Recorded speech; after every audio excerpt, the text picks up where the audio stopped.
तुम इतनी स्वीट हो गई हो कि लोग लड़ेंगे और तुझ पे चींटी नहीं चींटा चढ़ेंगे। बाप रे बाप, बाप रे बाप।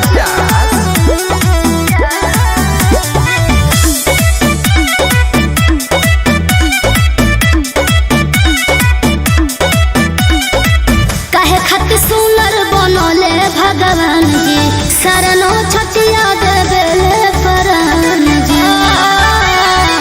एहो काहे खातिर सुनर बनले भगवान जी, शरणो छटिया देबेले प्राण जी। जादू तो न रोजे हमके हो खेलाया जा, दोनों अखियां में काला। अरे जियत रहो। दोनों अखियां में काला। हाँ? ससुर का जरा नजर महरू के लगे जा। चश्मा पहले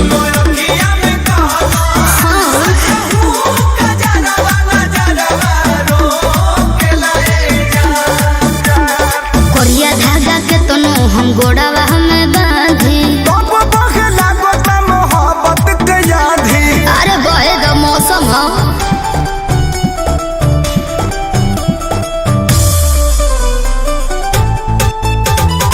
Music by Arya Sharma. कौन बोल बोले ए जा फुआवन के टोले ए जान कहीं आइल गइल छोड़ के हम घर रही का।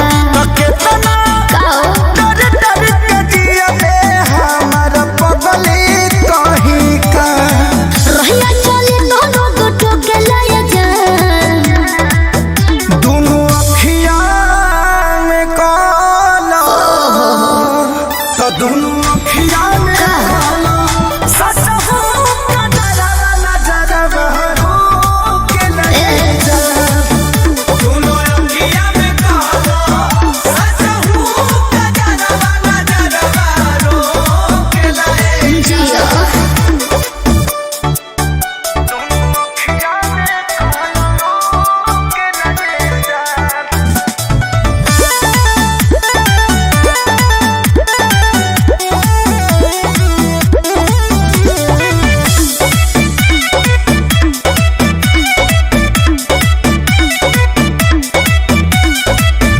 लगलू बड़ी क्यूटी ए जान। जुलुम कैलस ब्यूटी ए जान। गजरा गजरा नहीं लागल होठल लिए बात जान। कहबो काओ देखिए के लोग के बुरा होली बाई जान। बाप रे बाप, अखिलेश के सारे ताल ठोक लाया जान। दोनों अखियां में काला।